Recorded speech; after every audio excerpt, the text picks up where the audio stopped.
Olá, queridos irmãos da Igreja Batista Central de Porto Alegre. Hoje eu gostaria de fazer uma meditação muito rápida a respeito de um dos salmos que talvez seja o mais famoso de todos, que é o Salmo 23. Eu lembro da minha infância de ter decorado esse salmo e até hoje trago ele na memória. E ele é um salmo que tem uma característica muito própria que está vinculada ao pastoreio. O judeu antigo, o hebreu dos tempos bíblicos, ele era muito vinculado à pecuária, principalmente à criação de ovelhas e gado em geral, mas principalmente dos caprinos. Então, eles tinham esse hábito de sair bastante com a condução de rebanhos. Muitas cidades, inclusive, tinham ao seu redor esses camponeses criando esses rebanhos, e que tinha uma característica ainda quase que nômade, lembrando, de certa maneira, o seu tempo de nomadismo e o tempo em que eles eram migrantes na terra de Canaã, na época dos patriarcas. Então, era uma característica muito marcada nessa sociedade judaica antiga, a figura do pastor. Não é à toa que Jesus mesmo é chamado de bom pastor a partir de uma profecia lá de Ezequiel, que fala que um dia que Deus traria bons pastores para o seu rebanho, ou um bom pastor para o seu rebanho.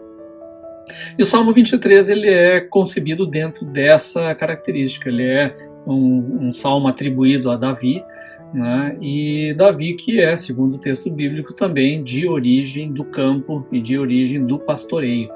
Então ele conhecia bem essa função aqui, e é sobre ela que ele escreve, e é essa função que ele usa como exemplo de como nós somos guiados por Deus. Então, eu vou ler um pouco, eu vou ler esse salmo aos poucos, fazendo alguns comentários, e é muito importante que a gente note, fundamentalmente nesse salmo, que esse é um salmo em movimento. Ele é descrito em movimento, essa é a grande característica dele. Ele não é alguém que está numa situação parada, mas é alguém que está andando, sendo conduzido. Então esse é o sentido dele.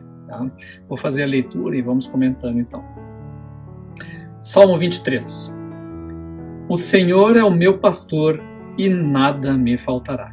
Então já vem apresentando de cara que Deus, Yahweh, como eles chamavam, ou como nós simplesmente chamamos Deus o Pai, ele é o nosso pastor. Ele nos conduz, é aquele que está nos guiando, e nessa tradução ele diz nada me faltará, mas eventualmente ele é traduzido também como de nada sentirei falta. Isso não significa necessariamente uma riqueza, não significa que você vai ser abastado, mas significa que vai ter tudo que é necessário para você e para a sua vida. Versículo 2.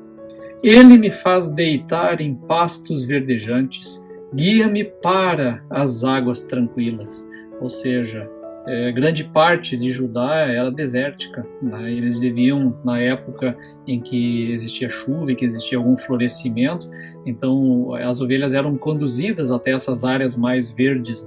Então a jornada desse salmo é uma jornada de deserto, é uma jornada de dificuldades, mas ele diz que o Senhor é o pastor, e ele vai conduzir nessa dificuldade, e ele vai levar então a estes pastos verdejantes, a estas águas tranquilas, de parada e de refrigério durante essa jornada, essa caminhada.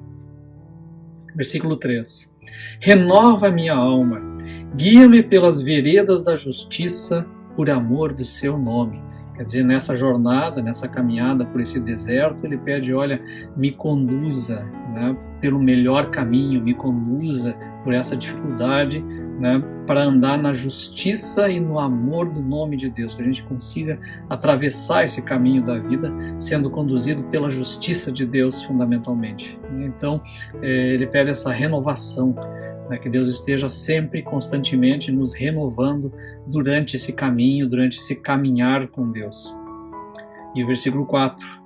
Quando eu tiver de andar pelo vale da sombra da morte, não temerei mal algum, porque tu estás comigo, tua vara e o teu cajado me tranquilizam. Quer dizer, não é se eu passar, não é não é se tiver alguma dificuldade, mas quando ela vai ter.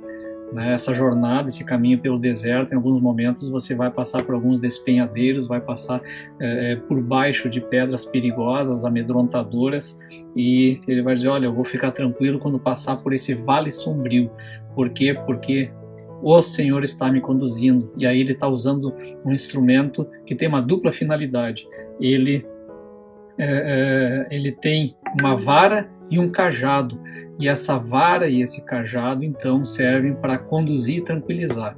A vara às vezes para surrar quando é preciso, para trazer de volta para o caminho, e o cajado também com aquele gancho para puxar quando ele cai. Então Deus está sempre nos conduzindo. Preparas para mim uma mesa diante dos meus inimigos, unges a minha cabeça com óleo e o meu cálice transborda. E se tem uma coisa que Davi entendia era dos inimigos, né? Então existem as dificuldades da vida que se opõem, mas Deus demonstra que Ele está conosco, e isso é público e é notório, né? Mesmo aqueles que podem se levantar contra o povo de Deus podem olhar e dizer, puxa vida, ele tem uma família estável, puxa vida, ele é abençoado, porque Deus torna notória a sua presença conosco. Versículo 6. Bondade e misericórdia certamente me seguirão todos os dias da minha vida, e habitarei na casa do Senhor para todo sempre.